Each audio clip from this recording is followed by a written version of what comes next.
History सुनते ही आपके दिमाग में क्या आता है? ब्लडी वॉर्स, राजा महाराजा की कहानियाँ, बड़े बड़े एम्पायर्स की बनने और टूटने की स्टोरीज और इन सब के टाइम स्केल को याद करने की प्रॉब्लम। लेकिन क्या आपने कभी हमारे अपने प्यारे अर्थ की हिस्ट्री के बारे में पढ़ा है क्या? अर्थ की हिस्ट्री नहीं सुना है कभी? अर्थ ओरिजिनेट कैसे हुई और इसका डेवलपमेंट कैसे हुआ? आखिरकार इसके एग्जिस्टेंस में आने के लिए कौन से फैक्टर्स रिस्पॉन्सिबल थे? ये सारे सवालों के जवाब हमें अर्थ के हिस्ट्री से ही मिल सकती है और इस वीडियो में आज हम वो सभी हिस्से कवर करेंगे। इस वीडियो में हम अर्थ की फॉर्मेशन से लेकर अब तक के अर्थ के फिजिकल, केमिकल और बायोलॉजिकल फीचर्स में हुए मेजर चेंजेस के बारे में स्टडी करते हैं। हिस्ट्री की तरह ही अर्थ के जियोलॉजिकल हिस्ट्री को हम डिफरेंट पीरियड्स में क्लासिफाई कर सकते हैं। अर्थ के मिलियंस ऑफ ईयर्स के जियोलॉजिकल हिस्ट्री को समझने के लिए हम GTS यानी जियोलॉजिकल टाइम स्केल रेफर करते हैं। अर्थ की बनने की हिस्ट्री इतनी लंबी है कि प्रैक्टिकल पर्पस के लिए इसे हम कई तरह की टाइम यूनिट्स का यूज करके स्टडी करते हैं। इनमें सबसे मेजर है ईऑन। ईऑन का यूज हम एक बहुत लंबे टाइम पीरियड को रेफर करने के लिए करते हैं। साथ ही हर एक ईऑन को सब्सिक्वेंटली इराज में डिवाइड किया जाता है, जो रिलेटिवली छोटा पीरियड होता है। इरा को फिर हम अपने कन्वीनियंस के लिए पीरियड्स और फिर इपोक्स में डिवाइड करते हैं। अर्थ के इस हिस्ट्री को हम जियोलॉजिकल टाइम स्केल में 4 ईऑन्स में क्लासिफाई करते हैं, जिनका नाम है हेडियन, आर्कियन, प्रोटेरोजोइक और फेनेरोजोइक ईऑन। अर्थ के फर्स्ट 3 ईऑन्स मतलब कि हेडियन, आर्कियन और प्रोटेरोजोइक को collectively pre Cambrian super ion भी कहा जाता है। ये प्री कैम्ब्रियन सुपर इयॉन अर्थ की हिस्ट्री में एक हार्श और वॉयलेंट टाइम था। क्या आपने कभी ये सोचा है कि हमारा ये अर्थ बना कैसे? कौन से वो फैक्टर्स या इंसिडेंट थे जिसकी वजह से ये अर्थ एग्जिस्टेंस में आया? जैसा कि हमने पहले भी बताया कि अर्थ के प्रेजेंट फॉर्म को बनने में लाखों करोड़ों साल लगे हैं। लेकिन अगर ओरिजिन की बात की जाए तो कई सारे साइंटिस्ट्स और जियोलॉजिस्ट ने अर्थ के ओरिजिन को लेकर कई सारी थ्योरीज प्रोपाउंड की है। लेकिन इन सब में सबसे ज्यादा एविडेंसेस बिग बैंग थ्योरी में पाए गए हैं और इससे अर्थ के ओरिजिन के लिए एक्सेप्टेबल थ्योरी मान लिया गया है। बिग बैंग थ्योरी ये कहती है कि आज से करीब 14 बिलियन साल पहले हमारा यूनिवर्स एक सिंगुलर पॉइंट में इनफाइनाइटली स्मॉल रूप से कंडेंस्ड फॉर्म में था। अचानक से एक बड़ा धमाका हुआ जिसे हम बिग बैंग कहते हैं और पूरी यूनिवर्स छोटे छोटे टुकड़ों में बदल गई और ये टुकड़े यानी कि प्लैनेट्स, एस्ट्रॉइड्स एटसेट्रा ये दूसरे से दूर होने लगे, जो आज भी जारी है। और इस तरह अर्थ के साथ साथ और भी प्लैनेट्स और दूसरे प्लैनेटरी बॉडीज एग्जिस्टेंस में आए। अर्थ की ओरिजिन से रिलेटेड ये बिग बैंग थ्योरी जॉर्ज लेमेटर द्वारा 1927 में प्रोपाउंड किया गया था। बिग बैंग के बाद के पीरियड में अर्थ धीरे धीरे इवॉल्व होने लगी और डिफरेंट चेंजेस के कारण इसके फिजिकल, केमिकल और बायोलॉजिकल प्रॉपर्टीज में चेंजेस आए। अर्थ के इवोल्यूशन टाइम स्केल में सबसे पहले पीरियड है हेडियन ईऑन, जो आज से लगभग 4000 से लेकर 4540 मिलियन साल पहले का समय काल था। या इसे हम दूसरे तरीके से ऐसे भी कह सकते हैं कि अर्थ पर लाइफ के एविडेंसेस पाए जाने से पहले के टाइम पीरियड को हेडियन ईऑन के नाम से जाना जाता है। इस पीरियड में अर्थ का टेम्परेचर एक्सट्रीमली हॉट हुआ करता था और फ्रीक्वेंटली कोलिजन्स की वजह से अर्थ के ज़्यादातर पार्ट मोल्टन स्टेट में होते थे। साथ ही एक्सट्रीम वोल्केनिज्म और short lived radio active elements इस पीरियड की कैरेक्टरिस्टिक फीचर्स थी। ये भी माना जाता है कि इसी जियोलॉजिकल टाइम स्केल के दौरान हेवी बम्बार्डमेंट से मून का फॉर्मेशन हुआ। इस इंसिडेंट में बहुत सारे एस्ट्रॉइड्स का एक जायंट समूह इनर सोलर सर्कल वाले प्लैनेट्स जैसे कि मरकरी, वीनस, अर्थ और मार्स से जा टकराया, जिससे मून का फॉर्मेशन हुआ। इस पीरियड की एक बात गौर करने वाली ये भी है कि इस अर्ली एटमॉस्फेयर में ऑक्सीजन की उपस्थिति लगभग ना के बराबर थी। हालांकि समय के साथ साथ अर्थ ठंडी होती गई, जिससे अर्थ के क्रस्ट का निर्माण हुआ।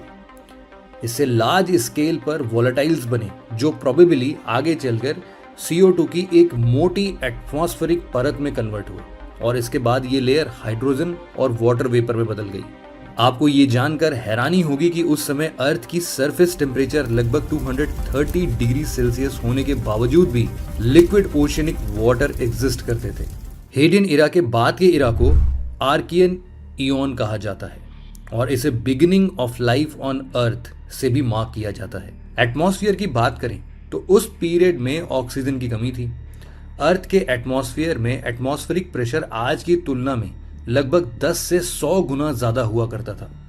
साथ ही आर्कियन इयॉन आते आते अर्थ का क्रस्ट इतना कूल हो चुका था कि कॉन्टिनेंट्स के फॉर्मेशन शुरू हो गए और इसी वजह से अर्थ के सरफेस पर oldest rock formation Archaean rock है, जिसका निर्माण आर्कियन इयॉन में हुआ था और ये रॉक में सबसे पहले फॉर्म होने वाली रॉक सिस्टम थी।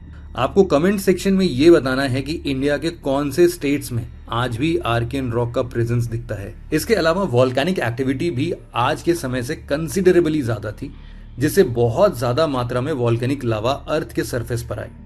इस पीरियड में वाटर प्रेजेंट था और डीप ओशनिक बेसिन्स भी एग्जिस्ट करते थे। इस इयॉन में डिसॉल्व्ड कार्बन डाइऑक्साइड की वजह से ओशनिक वाटर काफी ज्यादा एसिडिक हुआ करता था। इस इयॉन के एंड में आते आते टेक्टोनिक प्लेट एक्टिविटीज भी शुरू हो चुकी थी। आर्कियन इयॉन के बाद अब हम बात कर रहे हैं प्री कैम्बियन सुपर इयॉन के लास्ट इयॉन यानी प्रोटेरोजोइक इयॉन के बारे में। यह पीरियड आज से 2.5 बिलियन साल पहले का समय था। यह पीरियड वो टाइम स्पैन है जहां अर्थ पर कॉम्प्लेक्स लाइफ जैसे कि कोरल्स के प्रोलिफरेशन से जस्ट पहले एटमॉस्फेयर में ऑक्सीजन का फॉर्मेशन शुरू हो गया था। प्रोटेरोजोइक इयॉन में बैक्टीरिया ने ऑक्सीजन प्रोड्यूस करना शुरू किया, जिससे अर्थ पर लिविंग बींग्स फॉर्म होने लगे और नतीजन soft bodies multicellular organisms along with nucleus emerge हुए। इन्हें हम यूकैरियोट्स कहते हैं। यू मतलब ट्रू और कैरिया मतलब न्यूक्लियस। साथ ही फंगी के अर्लियर फॉर्म्स का फॉर्मेशन भी इसी टाइम पीरियड में हुआ था।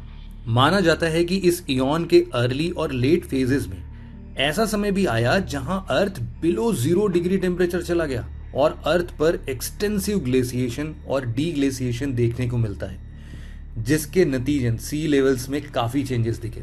इसके अलावा अर्थ की हिस्ट्री के ये पीरियड टेक्टोनिकली बहुत ही ज्यादा एक्टिव थे। जियोलॉजिस्ट के अनुसार 43% modern continental crust Proterozoic ion में, 39% आर्कियन इयॉन में और सिर्फ 18% फेनेरोजोइक इयॉन में फॉर्म हुआ था। लेट प्रोटेरोजोइक एरा में डोमिनेंट सुपर कॉन्टिनेंट रोडिनिया का एग्जिस्टेंस हुआ करता था। साथ ही इसी प्रोटेरोजोइक इयॉन में एक लिविंग सेल के अंदर माइटोकॉन्ड्रिया और क्लोरोप्लास्ट और उनके होस्ट के बीच में पहला सिम्बायोटिक रिलेशनशिप भी इवॉल्व हुआ था। प्रोटेरोजोइक इयॉन के बाद शुरू होता है फेनेरोजोइक इयॉन, जो अभी का करंट इयॉन है। इसका टाइम स्केल आज से 540 मिलियन ईयर्स पहले शुरू हुआ, जो अब भी चल रहा है। ये वही टाइम पीरियड है जब अर्थ पर कॉम्प्लेक्स लिविंग बींग्स इवॉल्व हुए और डाइवर्सिफाई करते हुए डिफरेंट नीश में सेटल हो गए। इसके अलावा इसी पीरियड में पैंजिया का फॉर्मेशन हुआ था, जो कि बाद में लॉरेशिया और गोंडवाना लैंड में बाइसेक्ट हो गया। और इस तरह इस इयॉन में ग्रेजुअली लैंड पर लाइफ का एक्सपेंशन शुरू हुआ और सारे familiar forms of plants, insects, animals और फंगी अपीयर और इवॉल्व होना शुरू हुए। साथ ही इस पीरियड में बर्ड्स, डायनासोर्स के डिसेंडेंट्स और मोस्ट रिसेंटली मैमल्स भी इमर्ज हुए। और अगर modern living beings including humans की बात करें तो वो भी इस इयॉन के मोस्ट रीसेंट फेज यानी आज से लगभग 2 मिलियन साल पहले ही इवॉल्व हुए हैं। फेनेरोजोइक इयॉन को फर्दर 3 इराज में डिवाइड किया गया है, जिसे पैलियोजोइक, मेसोजोइक और सिनोजोइक इरा के नाम से जाना जाता है और इन्हें फर्दर 12 पीरियड्स में सब डिवाइड किया गया है। पैलियोजोइक इरा को एर्थ्रोपॉड्स, एम्फीबियंस, फिशेस और फर्स्ट लाइफ ऑन लैंड का इरा माना जाता है। वहीं दूसरी तरफ मेसोजोइक वो इरा है जब रेप्टाइल इवॉल्व होते हैं। नॉन एवियन डायनासोर्स का क्लाइमेटिक एक्सटेंशन और मैमल्स और बर्ड्स का इवोल्यूशन भी इसी इरा में माना जाता है। और लास्टली सेनोजोइक इरा में हमें मैमल्स के इवोल्यूशन और डाइवर्सिफिकेशन देखने को मिलते हैं। तो ये था एक ब्रीफ डिस्कशन हमारे अर्थ के इवोल्यूशन हिस्ट्री के बारे में। आशा करते हैं कि ये आपको काफ़ी पसंद आया होगा। मिलते हैं आपसे अगले वीडियो में, तब तक के लिए जय हिंद।